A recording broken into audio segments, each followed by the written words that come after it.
name is Dr. Alan Bearman. I'm a professor of history, dean of university libraries, and the Center for Student Success at Washburn University. And I'm very glad to welcome you to this year's iRead presentation. The Washburn University iRead program officially began in 2007. So this year we're celebrating the program of our 14th book. It's a biography of Washburn alumnus Art Fletcher and his place in modern American history. The iRead initiative is built around the concept that shared experiences matter. That shared experiences matter both within the Washburn community of learning and life beyond the walls of our campus. In the shared experience that is iRead, first-year students at Washburn read the same book, discuss the book, think about the text, and then interact with the author so that they can really, in a holistic manner, understand where the book came from and why it is so important. Our model in September 2020 is, like so many things in life, disrupted by a global pandemic. So we're thankful to Dr. David Golland, our iRead author, for his patience and flexibility in developing a socially distanced and modified form of iRead lecture.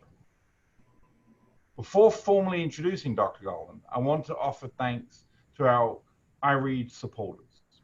The Friends of Mabee Library and the Washburn Women's Venture Partners both contribute to ensure the occurrence of iRead. They provide the funding necessary that you and I can enjoy and learn from this shared experience.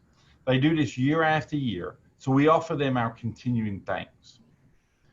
Thanks are also due to President Jerry Farley and Vice President for Academic Affairs, Dr. Julianne Mazurchek, because their ongoing commitment and support of the iRead program allows us to do this each year with first-year students. Now, for our speaker. First, let's thank Dr. Golland for joining us. Dr. David Hamilton Golland is a professor of history and coordinator of the humanities program at Governor State University. He also currently serves Governor State as the president of the Faculty Senate. In 2011, Dr. Golland published a book, Constructing Affirmative Action, The Struggle for Equal Opportunity, with the University Press of Kentucky. Then, in 2019, published this year's iRead selection, A Terrible Thing to Waste, Arthur Fletcher and the Conundrum of the Black Republican, with the University Press of Kansas. Together, these two works, and others, make Dr. Golland one of our nation's foremost experts of affirmative action in United States history. Scholars have agreed with Dr. Golland that Art Fletcher is the most important Republican civil rights activist of whom you have never heard. They have lamented the fact that too much of modern American history has ignored the contributions of Art Fletcher. Dr. Golland's book, A Terrible Thing to Waste, is a correction to that historical record. It returns Art Fletcher to his appropriate place as an important participant in the modern civil rights movement. And we are incredibly glad that that is the book we chose this year for iRead, because more than ever, as Americans, as scholars, as educated citizens, we need to think about the role of civil rights and affirmative action. We need to understand the conversation in which we currently participate. Art Fletcher, a Washburn alumnus, offered much to the conversation. Dr. Golland really illuminates the role of Art Fletcher in a way that is important and should, I hope, provoke much thought among you, the reader. We are again incredibly thankful and appreciative of Dr. Golland joining us to present the 2020 iRead lecture. So at this stage, I will step aside and allow him to present. Thank you. Well, thank you, Dean Bearman. It's such an honor to be selected, to have my book selected as the 2020 iRead selection by the Mabee Library at Washburn University. And I'd like to also take this opportunity before I begin in earnest to thank all of the faculty, staff, and administration at Mabee Library, but especially Sean Bird and Martha Imperato, who have been very helpful these past few months. And I'd also like to thank Paul Fletcher, the son of Arthur Fletcher, who, without attempting to influence the conclusions of this book, was almost a partner, let's say, because I don't want to call him a partner because, again, that would imply influence. But he was very, very helpful in helping me to identify the necessary sources and also to clarify certain questions that I had about his father and other members of his family. And finally, I'd like to thank Dr. Mark Peterson, the former chair and now professor emeritus of political science at Washburn University. Mark did a lot of important initial work on the Arthur Fletcher story back in 2003 and later published an article on the Kansas origins of Arthur Fletcher. Mark also, I would call him almost a pseudo partner. Mark did not attempt to influence my conclusions in the book in any way, but he was a really, really important helper at so many levels when it came to producing the Arthur Fletcher story. So what I'd like to do today is three things. The first thing I'd like to do is I'd like to talk a little bit about Arthur Fletcher, who he was, tell a little bit of his story. You're having the opportunity to read about this in much greater detail in my book, but I'll just give you a basic overview. And then I'd like to talk about my process as a historian, how it is that we go about doing these sort of things, creating academic books of history, and how I came to the story of Art Fletcher. And then finally, I'd like to wrap up with a few takeaways, a few things that our freshman students and anybody who watches this can take away from this conversation forward. So let's begin with who was Arthur Fletcher. So Arthur Fletcher was born in December of 1924, and he died in July of 2005 at the age of 80. He was born perhaps literally on the wrong side of the tracks, but certainly figuratively on the wrong side of the tracks. He was born into poverty. He never knew his birth father, so he was raised by a single mom. And in fact, it was he did not even have the attention of his single mom for much of his early childhood, as poverty and racism forced her to leave him with various relatives around the Southwest, the corner of the country that I would define as where Kansas is basically the northeastern corner. So pretty much everything west and south and everything in between from where you are in Topeka today. He bounced around in Oklahoma, in Arizona, and in California, as well as in Kansas in his early childhood, because of the difficulties his mother faced in raising him and in raising his brother Earl. When his life ultimately changed as he moved into the final years of junior high school, when his mother met Cotton Fletcher, Cotton was the nickname for this fantastic horseshoe engineer, really, the fellow who did the shoes for the horses all over the United States Army posts all over the American Southwest for probably the first third of the 20th century. And Cotton Fletcher gave Arthur Fletcher the last name that he would use and that he would pass on to his own children and indeed his own stepchildren in the same way that he took his name from his stepdad, Cotton. And he also gave him stability. So with the stability that Cotton Fletcher brought to Art's mother, they were able to bring back Earl and Arthur into the household, and they settled in Junction City, where Cotton was assigned to be a horseshoer. Farrier is the actual term I learned in my research. It's not a term that we use a lot nowadays. At Fort Riley, where the local Buffalo soldiers were stationed, the 9th and 10th United States Cavalry, what we then called colored troops. In Junction City, Arthur became a teenager and he became a football star. And by his senior year, he became the first African-American to be named to I think it's the Topeka Capital Journal that was producing a roster of all state high school football players. And so that was kind of his first brush with fame, if you will. And from there, he went into the United States Army, served in the segregated armed forces, made it all the way over to Europe, was part of the second wave of the Normandy invasion, which basically means if you're in the second wave, there aren't Nazis shooting at you from the bluffs. You're just kind of making your way across and moving up into the coast at that point. So it's not the D-Day invasion, but it's about a month and a half later that Art Fletcher makes it into France and ultimately makes it all the way into Germany, mostly behind the lines as a trucker. But once in Germany, he is shot, possibly by what we today call friendly fire, and possibly not. But it is a rather serious wound in the abdomen that takes him out of combat and leads to his being evacuated first to England and then to Colorado, Aurora, Colorado, outside of Denver, where he is treated and ultimately discharged from the Army.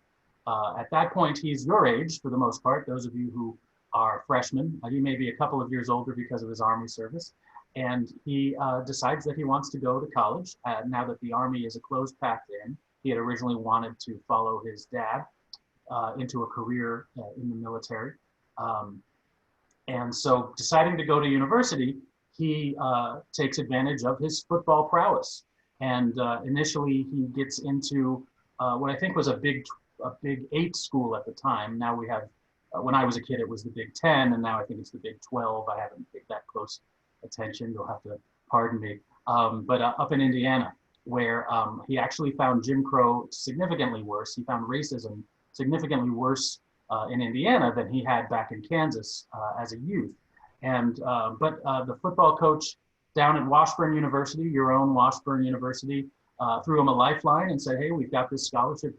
No, I'm sorry, not a scholarship. He used the GI Bill to go to Washburn, but he was on the football team, and he very quickly distinguished himself as a member of the Washburn squad.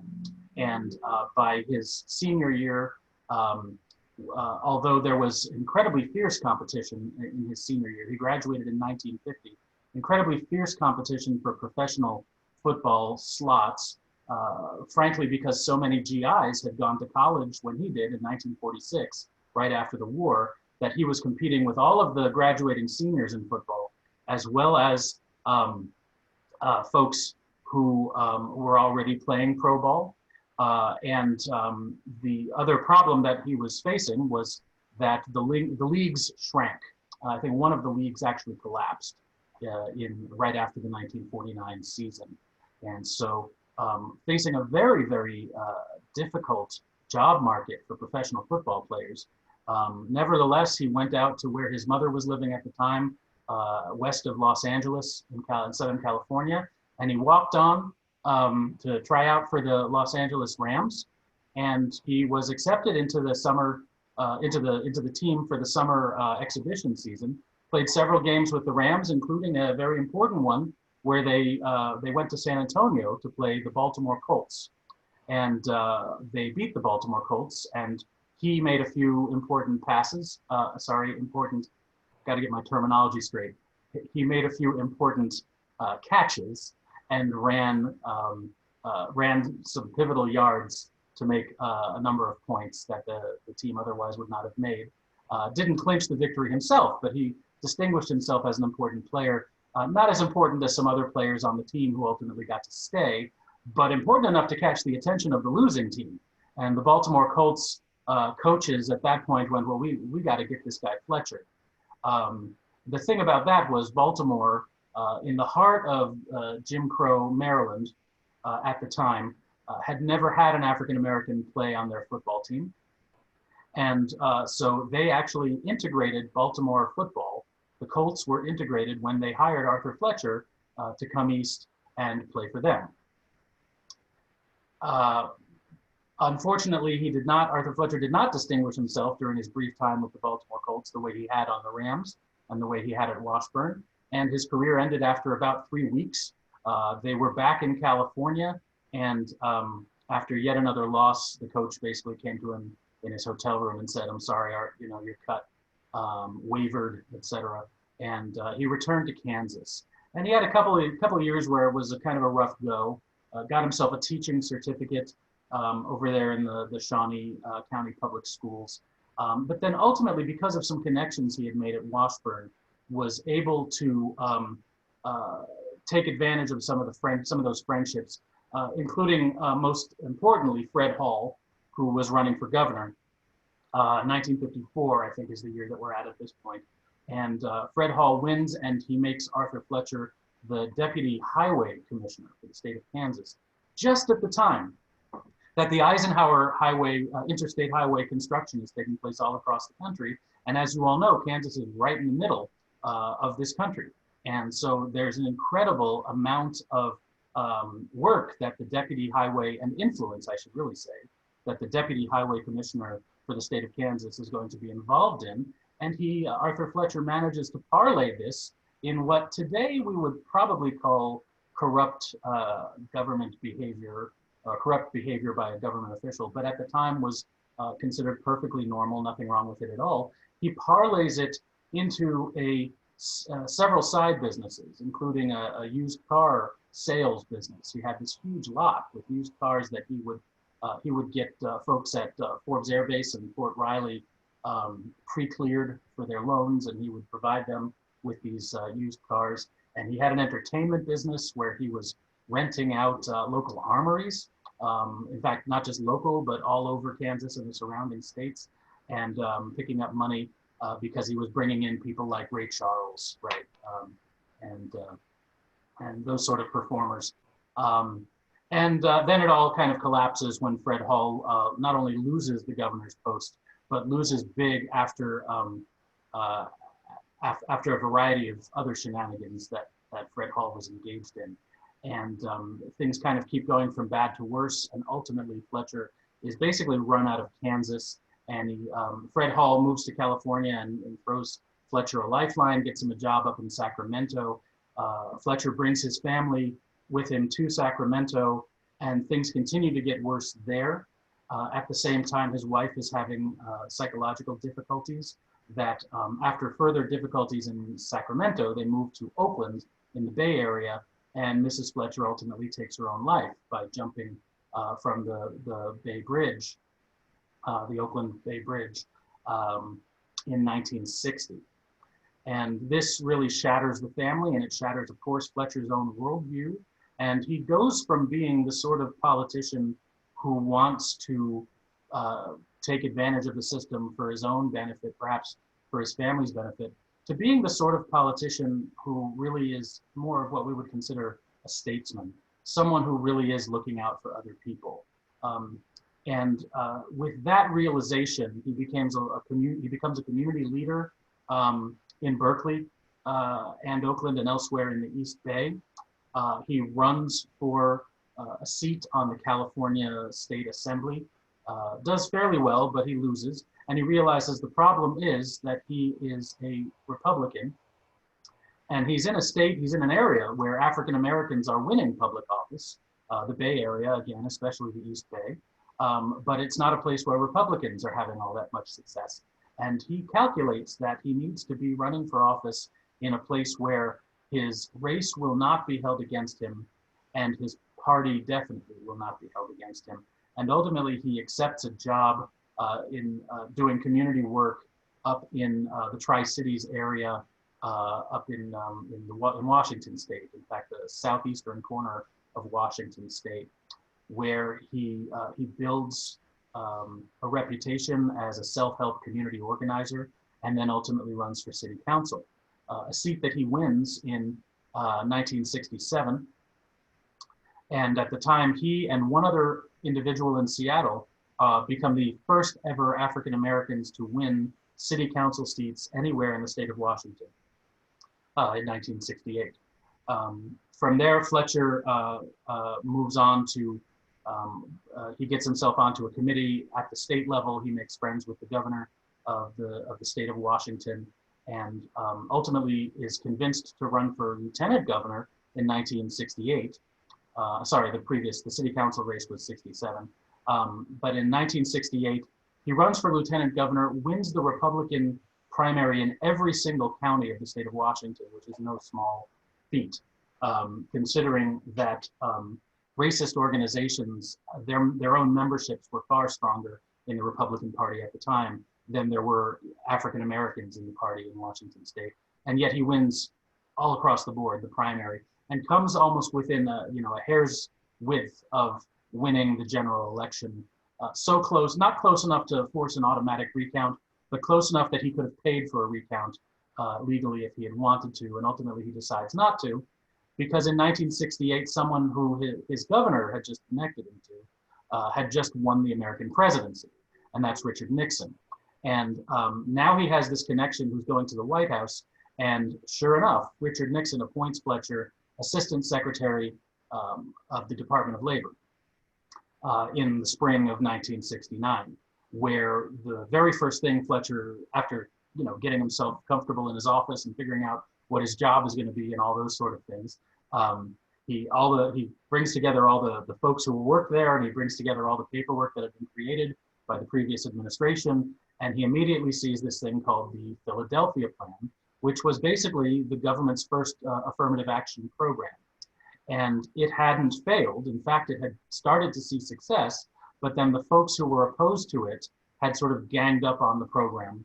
And ultimately, when the Johnson administration had been leaving office, they had just kind of shoved it in the drawer. And Fletcher looks at it and goes, well, this is perfect, because it's not about unfair advantages, right? It's about leveling the playing field and giving people who are talented the chance to show their talents in the employment arena. And that was Fletcher's big thing. And so Fletcher looks at this and goes, we've got to redo it. We've got to put it forward. And he does. And the revised Philadelphia Plan, which he launches on June 27, 1969, is still in force today, although it's had a number of conversions and there have been some issues with it. But basically, it's the beginning of affirmative action as a government commitment at that point. And it's, in particular, it's looking at the building construction trades, all sorts of details that I talked about primarily in my first book, but that I touched on in a chapter of this Fletcher book, because it draws him into the discussion of the building construction trades, because that's kind of like the tip of the spear for affirmative action, where in a nutshell, you have an industry where African Americans trying to break in, no matter what their skill, no matter what their training, were shunted into the unskilled trades, the bricklayers, etc. And to become a member of the skilled trades, you basically had to have a father or an uncle or some other sponsor who was willing to bring you in. And so therefore the skilled trades throughout the country in building construction were pretty much what we would call lily white. And so Fletcher takes a bite out of this and again starts to see some success. And again, as had happened with the Johnson administration, starts to make enemies, the sort of enemies that you can imagine someone would start to make who was pushing this sort of a program. And these enemies are looking for kind of gotcha moments, if you can imagine.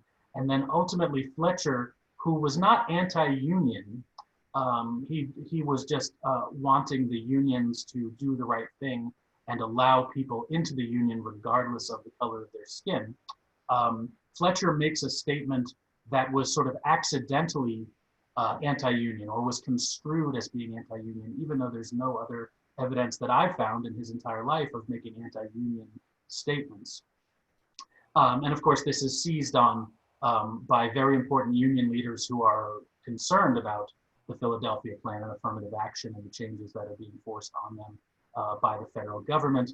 And they convince President Nixon to dump Fletcher. Now, dump Fletcher is a bit of a strong statement. Ultimately, what Nixon decided to do was remove Fletcher from his position of authority in the Department of Labor, and not totally dismiss him from the administration altogether. In fact, Nixon offered Fletcher a job, which was a fairly important job. He made Fletcher part of the United Nations delegation under an ambassador to the United Nations, whom you've all heard of, because he later became president of the United States himself, and in fact, so did his son. I'm talking, of course, about Arthur Fletcher's most important political friendship of his entire life, and that was none other than George H.W. Bush, who in 1971, with Arthur Fletcher and a number of other individuals, was assigned to the United Nations. And during UN week and the rest of the session throughout the fall of '71, Fletcher was attending committee meetings at the United Nations, primarily, of course, the Human Rights Committee, very important, in United Nations work in international relations, and had a couple of great moments where he stared down the Russian ambassador and talked about the role of African Americans in the United States as, despite all of the Jim Crow problems, as still being preferable to the position of downtrodden minorities in the Soviet state. He made a very excellent point with that. In fact, there is some evidence to indicate that because of his performance at the UN, that Nixon was prepared to offer him a permanent job at the United Nations. I have no written evidence of that. I only have anecdotal and oral evidence, but I do talk about those evidences, those pieces of evidence in my book. Ultimately, however, Fletcher did not stay at the UN because he had been offered a very different job, a job that would give him the opportunity to participate in the creation of a phrase that you have all heard at this point, and that ultimately provides the main title for my book. A mind is a terrible thing to waste. He takes a job as executive director of the United Negro College Fund, and he begins in January of 1972, just as the various external groups to the organization are finalizing that very phrase. And Fletcher comes in and he sees some problems with the phrase, and he has a variety of reasons for why the phrase is problematic, and he changes it. And the final changes that he puts into it are what end up being the final phrase. So it's not as if he came up with the phrase from whole cloth from the beginning and he was responsible for it beginning to end, but he made those final changes that result in the phrase that we know today: a mind is a terrible thing to waste. And in fact had a fairly positive year working for the United Negro College Fund. The primary job of the executive director is to raise money that is used to fund scholarships for people who will attend historically Black colleges and universities. And that particular year where Fletcher was executive director, the fund raised more than it ever had before. But then they fired him. And I explore in my book the various reasons that we think he was fired. And I say we, meaning all of the folks who were involved at the time. And I've put my own spin on some of these theories. But ultimately, the historical fact is that he was fired. The historical argument is why. And while I can draw certain conclusions, I cannot say with any definitive, beyond a shadow of a doubt, exactly why. But I put certain arguments out there, and I hope the readers will make their own interpretations on that one. Another couple of difficult years, but he does return to Washington, D.C. At this point, he has remarried. His children are pretty much out of the house. And then in 1976, a new president, who has been president for a year and a half at that point, Gerald Ford, thanks to Fletcher's politicking and all of the friends that he had on the inside, Gerald Ford offers Fletcher a position in the White House, where basically he is Gerald Ford's campaigner in African-American neighborhoods around the country, and Fletcher gives it what we might call the good old college try. He goes all over the country drumming up support for President Ford's, we should say, election bid, not re-election bid, because President Ford was never actually elected. He was the first and only president to not be elected into the position, because he was never elected vice president in the first place either. And ultimately, he is part of, we can't blame Arthur Fletcher for Gerald Ford's loss in the 1976 presidential election, but he does not succeed any more than anyone else does. I guess that's the best way to put it. And when Ford leaves office, Fletcher leaves the White House as well. Fletcher at the time is building up a consulting firm on affirmative action, and then takes a break from that in 1978 to run for mayor of Washington, D.C., and it's the first completely open race for mayor, that is without an incumbent. They had only been doing mayoral races for a few years at that point. Prior to that, the mayor, I think, had been appointed by the President of the United States. And they had a number of home rule elements that were added to their charter in the 1960s and 1970s, resulting in the ability of Washingtonians, that is Washington, D.C., to elect their own mayor. He runs, gives it again the old college try, But here's another example of just like back in the Bay Area in Northern California, you kind of need to be a Democrat to be elected mayor of Washington, D.C., although he does better than expected, let's put it that way, in 1978. And in 1980, he holds his nose and he supports Ronald Reagan's presidential campaign and is on a committee that goes around and talks about various issues in the Reagan versus Carter race in 1980, and then is not rewarded with any position in the Reagan administration after the election. He has to wait until I think it's 83, and then he's finally sort of thrown a bone, as it were, and he's made vice chairman of the Pennsylvania Avenue Development Commission, which is an organization that's sort of half public and half private, and they raise money and put money into the projects that take place that are being built at the time up and down Pennsylvania Avenue, many of which you folks have seen if you visited Washington, D.C. And just like everything else he does in his life, Arthur Fletcher throws himself into this wholeheartedly. And then he gets a real break. In 1988, his good friend from the Nixon administration, from the United Nations, is elected president on his own third try, or second try at least. Bush had been ran for president in 1980, and at one point was even the front runner for the nomination.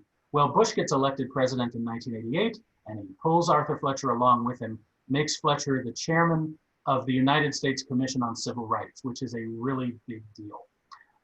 And Fletcher serves as chairman until the election, or until about a year after the election of Bill Clinton. One of the things he focuses on while he's chairman is frankly trying to convince his friend President Bush to sign the Civil Rights Act of I believe it's the Civil Rights Bill of 1990, which he fails at convincing Bush to sign. Ultimately, Bush vetoes that one, and then succeeds in convincing him to sign almost the same thing in 1991. But increasingly, the issue is affirmative action. Arthur Fletcher continues to be a champion for affirmative action, but the Republican Party at this point has distanced itself very carefully from affirmative action, and that's the sort of the stumbling block for this particular act. And that sort of sets the stage for Arthur Fletcher's final act in public life. In 1995, the year before the presidential election of 96, the frontrunner for the Republican nomination, who ultimately wins the Republican nomination, Bob Dole, disavows affirmative action. And Bob Dole is from your state, as you know, and he's still around. And in fact, I talked to Bob Dole, interviewed him in preparation for the Fletcher book. When Bob Dole does this, Arthur Fletcher begs and pleads with him not to do it. Ultimately, Dole does it anyway, disavows affirmative action. And Fletcher says to himself, well, the only thing I can do is run for president. And so indeed, Fletcher mounts a campaign. Of course, all of his public statements are very positive. I'm going to win this. All presidential candidates always say they're going to win. But Arthur Fletcher is enough of a realist to understand that he doesn't have a snowball's chance in Hades of actually winning the Republican nomination. It is ultimately it's a campaign for the purpose of getting the word out that, in fact, the Republican Party doesn't have to be opposed to affirmative action, that we can continue to have this discussion here in this party. I say we, referring to Arthur Fletcher. I'm not talking about my own politics. Within this party, we can have this discussion. It doesn't need to be a litmus test the way it is becoming. And so Fletcher fails on a number of levels. Of course, he fails to win the nomination for the 1996 presidential election. But he also fails to prevent affirmative action from becoming a litmus test for Republican leadership. And it is so today.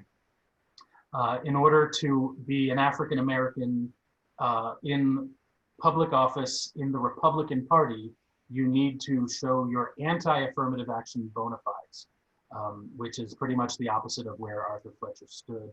And that brings us to Washburn in 2003, which is in some sense where I began, where Mark Peterson and a group of faculty from Washburn, primarily I think from the political science department, invited Fletcher back, and Fletcher sat for this fantastic, basically 16-hour interview where he covered his entire life from his perspective, of course, in great detail. And Professor Peterson was really kind enough to give me a digital video copy of that interview, and I used it as one of the major primary sources as I put together the book. And of course, as I said, Fletcher died in 2005. So the second thing that I wanted to talk about, and you'll forgive me, I'm obviously going long, but the beauty of the circumstances we're in, I think, is that you folks can just fast forward. If I'm taking too long with anything, just go ahead and skip 10 minutes and see where I'm at that point. But I guess the second thing that I want to talk about is my process. How I came to do this. And, you know, as with Fletcher's life, I could tell it long, I could tell it short. I tend to think of it kind of as a, that airpiece on that, the bagpipes, right? Or a xylophone, right? It expands and it contracts. I can tell you part of it in a contracted version and part of it in an expanded version. And that's what historians do in any event when we do our work. We often have to give very quick background and then expand to get into the meat of what we're discussing in our article or in our book. And then we give kind of very quick epilogues to kind of bring people up to date. So we can sometimes cover 40 years or 400 years in a single chapter, and then take 8 or 9 chapters just to cover a single decade. And then we go back to another very, very quick wrap up. And I'll do a little bit of that for you when we talk about, as I did with Fletcher, when we talk about me and my process as a historian and how I came to this project. So I was once upon a time an undergraduate, just like so many of you, a freshman and then a sophomore, and trying to figure out what I was going to major in. And I'm very fortunate that I was raised in an academic environment. My father was a professor of education and a psychologist by training. And so I went to college with the mindset that the most important thing was to graduate.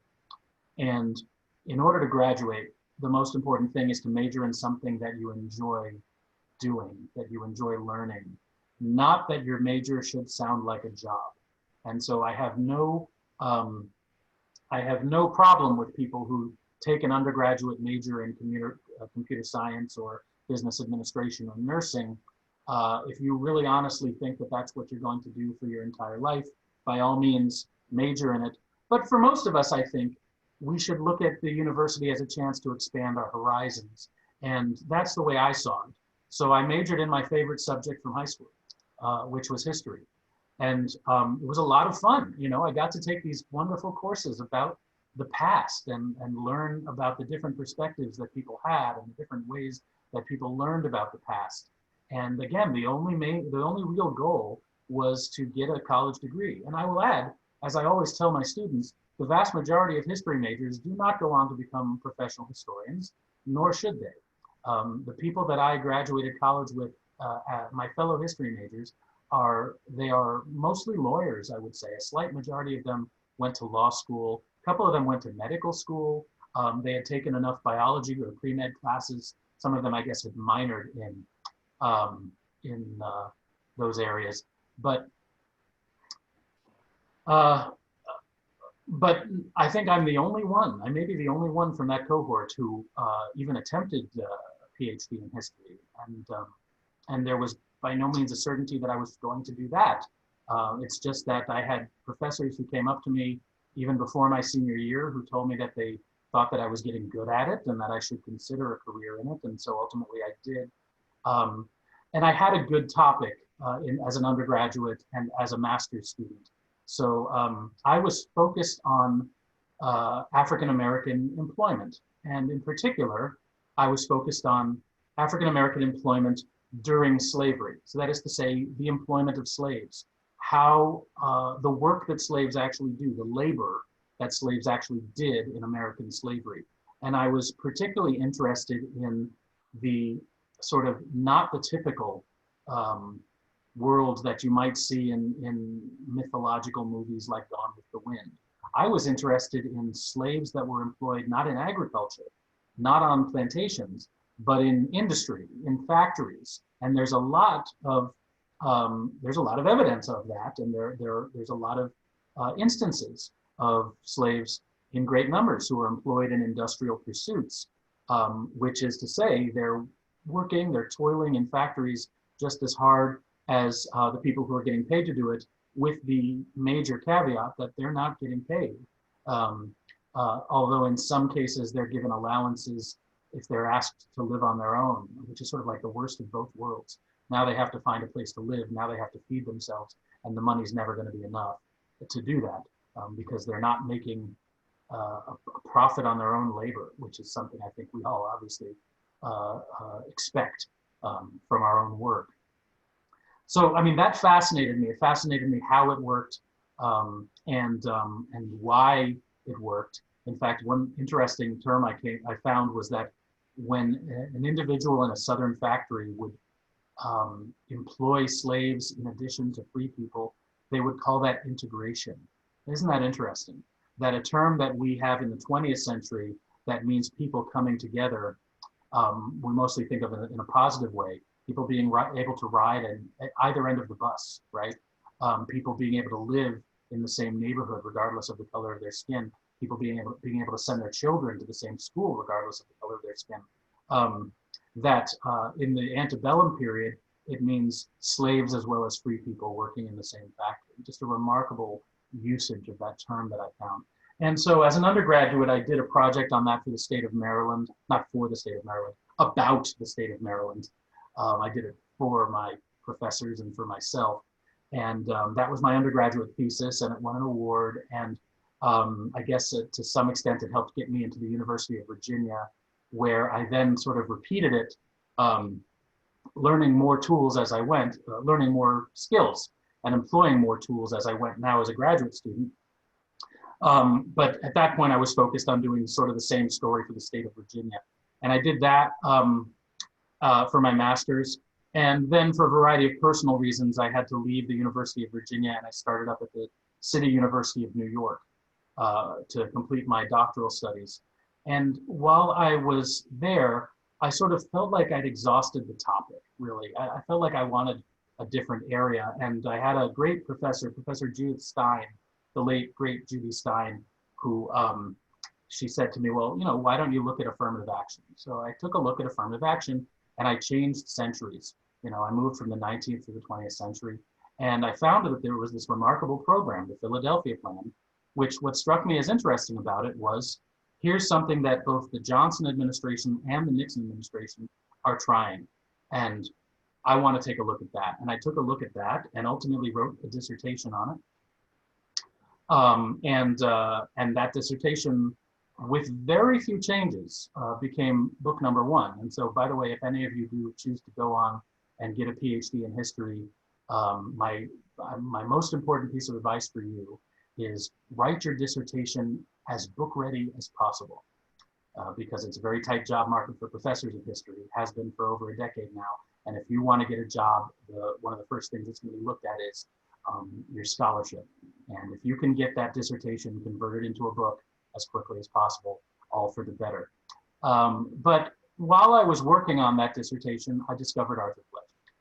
And discovered is the wrong word. It's kind of like Christopher Columbus showing up and saying to the Indians, congratulations, you've been discovered. But in my own personal perspective, I discovered Arthur Fletcher. He didn't need me to discover him, nor did anyone in his family need me. They existed without me. But I was just talking him up, and I was talking about how fascinating I found him. And one of my readers, Professor Josh Freeman of the Grad Center at CUNY, he said to me, well, Dave, why don't you just scrap this dissertation and just write a biography of Art Fletcher? And I joked, oh, well, maybe for the second book. And had no idea that I would be successful, that the dissertation would be published, that I would get a job as a professor that would allow me the time to put together a second book. But when all those things did come together, I revisited that idea, which had been a joke and now became a very serious thing for me. And I devoted the better part of a decade to my pursuit of the story of Arthur Fletcher. And in the, let me talk a bit more about my process. So what is it that we historians do, and what is it that I do? So the traditional way that historians have worked before we had all this computer technology was you went to an archive and you requested the documents through finding aids if they were available, and you would then spend hours and hours and days and weeks and weeks and months, and in some cases years and years in that archive, poring over these documents, in some places taking notes with a pencil on a pad next to the document, because of course you can't write on primary sources in archives. And what do we do nowadays, or at least what do I do? It starts out the same, you visit an archive, but it's a much faster process. Finding aid or not, you still have to look through all the documents to find the ones that are going to be relevant. But then I just, even back when I was doing my dissertation back in the late 2000s, I had a digital camera and a tripod, and I set these things up in the National Archives in the reading room, in the Library of Congress manuscripts room, and in all the presidential archives that I visited, and pretty much anywhere else that allows it. Most of these places do allow it now, although I had an experience once at the American Antiquarian Society in Worcester, Mass, where they force you to go back to the pencil and pad version, which takes a while and kind of, I think, is reason for anyone to not do colonial and early American history and do stuff that's more modern. But yeah, just snapping away with the camera on the tripod. If you find a folder where you're going to need all the documents, then you take a picture from the tripod, you flip the page, you take another picture, you flip the page, you take another picture, and you get that done as quickly as possible, because time in the archives is precious. Time in the archives is expensive. In some of these cases, I was given funding by the archive or by my institution or by a different institution. But you have to pay, most of these archives are not where you live, so you have to pay for the travel. You have to pay to get there and get back, of course. You have to pay your hotel for being there, and especially if it's going to take more than a day, which mostly it does. And that takes money, and so you want to make it as quick as possible. And so I just go ahead and I shoot with the camera every single possible document that looks relevant to my thesis. And then I copy them, of course. You never want to leave the archive having done all this with just a single folder on one computer. In more recent years, we've had versions of the cloud. And so I personally use Dropbox nowadays. And so it automatically uploads to the cloud. But I remember there were nights, I think, for instance, when I was at the Gerald Ford Archive doing this project, which is over in Ann Arbor, Michigan, where I would get back to the hotel and I would plug in a thumb drive to my laptop, and I would copy the entire day's work to that thumb drive. And I still have like a string of thumb drives. I should probably wear them around my neck with each day's work, because they're so big, the file sizes. Now it's a lot easier. It just goes straight up to Dropbox. You just have to remember when you keep your computer on while it's still uploading. Then the second stage is when you get back home and you open it up on the computer in your workspace. Then you actually read the documents and you start to develop a narrative. And then finally, as you develop a narrative, you write. And I personally don't do all the research and then write the entire book. I research and then I write, and I let the documents drive me. But what that means is, since I write history chronologically, which is to say, I start at a certain period of time and I move forward, I need to first make sure that I have every document in chronological order, so I could read the right documents this month, so that I could write about them in the week after this month, right? And so I'm not reading a lot of documents from different points in time. And so before I could even begin really reading the documents and writing about them, I have to create metadata for each one, and I have an Excel spreadsheet for each project, and it begins with the date of the actual document. And the document could be a paper document, it could be a recording, the Nixon tapes, for instance. It could be the Fletcher interview from 2003, which is dated 2003, I think it was April 2003. But then I can use my Excel spreadsheet to put everything in chronological order, and then I could start reading the documents or listening or viewing the documents in chronological order. And I can look at an entire decade's worth of documents in a given month or a given semester, and then write about them. And I try to, that's an important part of my process. As I said, I try to let the primary sources guide my thinking about the story. And of course, at some point before all this, I will have read a whole heck of a lot of secondary sources. And then when I get to the writing of a particular period, then I'm finding more secondary sources. And for those of you who aren't historians, you may not know the difference. So the primary sources are these archival documents or other types of sources that get you back to the original source. And secondary sources are books mostly written by historians about the past, right? And so I'll often start by reading 10 or 20 books on my topic, then do the archival work and read the archival documents. And then as I'm writing, I'll grab some more secondary sources to kind of keep that stuff fresh. And you're gonna need all that stuff to have it on hand at any particular given moment, because every time you write a sentence, let alone a paragraph, let alone a section, let alone a chapter, you've got to be citing those sources. And so if I'm going to say something like, here's why Gerald Ford lost the presidential election of 1976, it's one thing for me to have the documents in front of me, but I also want to be able to show this historian said here's why, and that historian said here's why, and then those all end up in a footnote, which ultimately in the book becomes an endnote. So write as you go. And another piece of advice I would give you for those of you who are doing writing, which is all of you, write at the right time of day for you. Now, I like to write in the early morning.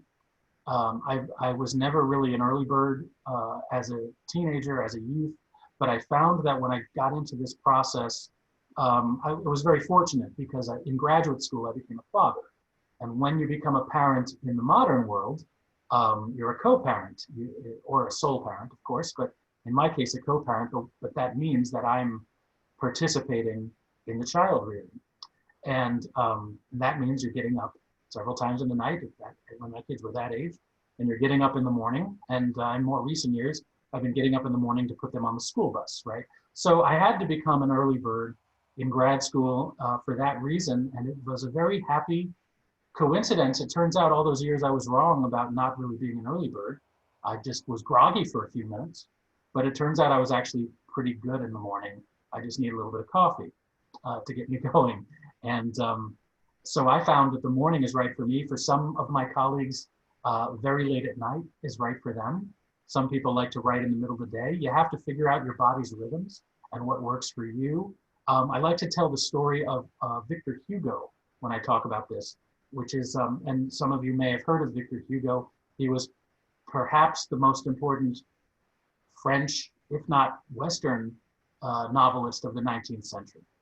Probably not Western, let's just say French, because I think Dickens would probably give him a run for his money. But certainly he's revered in France as their great hero of 19th century romantic fiction.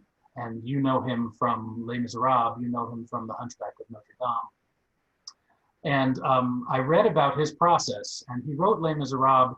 It took him about a decade while he was in exile. He didn't get along with the government.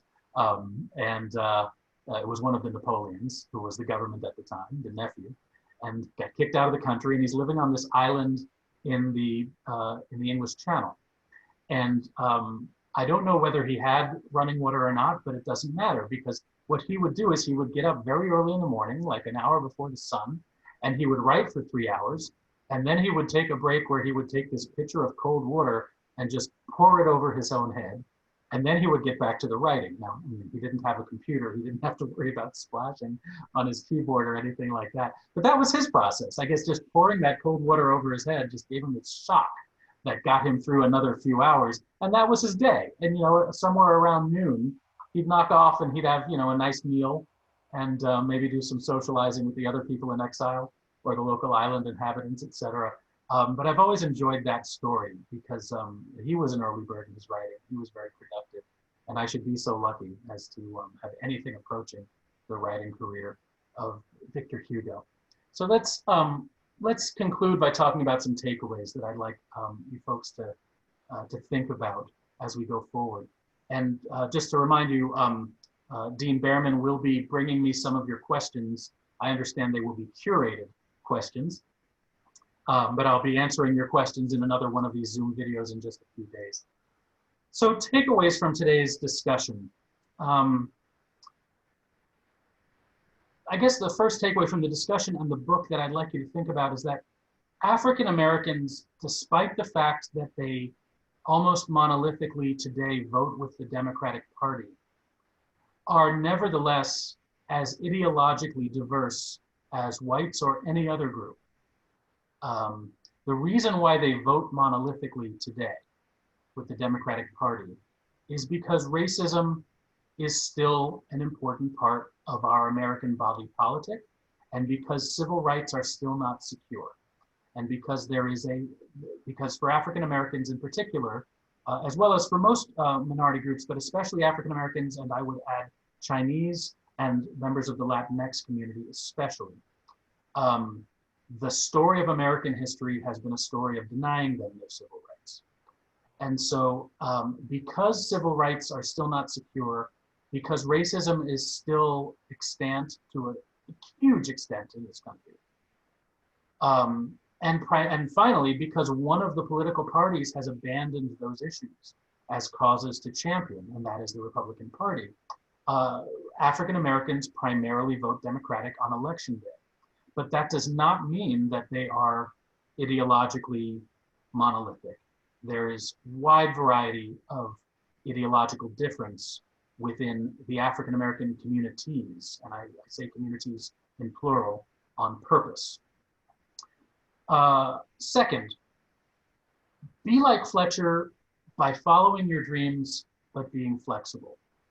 So Fletcher first wanted to be a soldier, a career soldier. He talks about his great regret that he was not allowed a seat in an officer training program in World War II because he wanted to come home and have his dad salute him. That would have been the great point of pride for him. His dad would have had to salute him because his dad was an enlisted man. And if Arthur Fletcher had come home as an officer, his father would have had to salute. And I'm sure his father would have saluted with pride. But that didn't work out. He got shot in the abdomen. He was not going to have a career in the military. So then he set his sights on having a career in football. And some of you in this lecture are on the football team, I imagine, or in another sport. And some of you may be thinking about pursuing a professional career in a sport. And that's great. Follow your dreams, just like he did. But again, be flexible. It may not work out. And if it doesn't, you want to be in a position to have other options. And that's why Fletcher was so fortunate with the way he spent his time at Washburn. He got himself a job at, I'm not sure if it's even there anymore, but he got himself a job over at the Jayhawk Hotel, where he would be a waiter with the various politicos who would come in there to have their 3 martini lunches back in the 50s. And he got himself a job as a doorman over at the state capitol building, and he got to know people that way too. And one of the people he got to know a few years later became the governor. So again, take as many opportunities as you can so that you can be flexible. If one thing doesn't work out, you can move into another thing. Football didn't work out. He moved into politics. He moved into government. And that's where he found tremendous success, even if he didn't get everything he wanted. And even if his most overarching political goal in the end did not come true, I think we would all agree that if you've worked for 5 United States presidents, you've had a very successful political career. Most people don't get to work for 1. And finally, be like Fletcher by making a difference. Like him, even if you don't completely fix the world, you can have incredible influence, especially on your colleagues, your students, and your friends. Think about every collegial relationship, every relationship with a professor, every relationship with a fellow student, every relationship with a friend, a family member, as an opportunity to make their life better, somehow. So again, the 3 takeaways. African Americans are as ideologically diverse as any other community. Be like Fletcher by following your dreams, but by being flexible. And finally, be like Fletcher by making a difference, even if you don't succeed at everything. So Alan, I'm all set if you want to come on back. So thank you, Dr. Golland. That was outstanding. I'm going to make just a couple of closing comments for those of you watching this video so you know what comes next. Let me begin by telling you that the interviews with Dr. Golland, or the videos of Art Fletcher that Dr. Golland referenced, are now available to you online. You can view those via the Washburn University Institutional Repository to access the webpage of Mabee Library, and you can find those.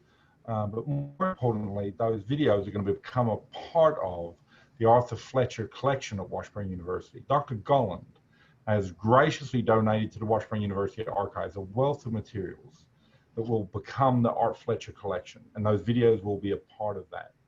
The Fletcher collection is a digital repository that, working with Dr. Golland, our librarians are making available to students and scholars over the next few months for additional research. And there is much more research that needs to be done into both the life of Art Fletcher and the time and that he worked and the experiences and the history that he helped play a crucial role in. And so for some of you students, the opportunity to do this research is going to be real, and you're going to be able to do it right here at Washburn University, thanks to Dr. Golland and some of our librarians who are working on that project. Again, if you go to the Mabee Library webpage, that's where this will unfold, and you'll be able to find the Fletcher collection as it comes to life in a virtual form. Thanks are also due to the Friends of Mabee Library and the Washburn Women's Venture Partners for their support of this iRead, and of course to Dr. Golland for his truly outstanding presentation. For many of you watching this iRead lecture, you will now have questions for our author. And in a typical year, students, we would give you the opportunity to step forward and ask some of those questions. This year, we're asking that you visit with your WU 101 lead faculty member and librarian, share your questions with them, and then we'll send those to Dr. Golland, and he'll answer some of those for us again virtually. So again, one more time in closing, let's thank Dr. Golland for an outstanding 2020 iRead lecture, and thanks to you students and others for your participation in the 2020 iRead lecture, and we look forward to seeing you at the 2021 iRead lecture, hopefully in person. Thank you.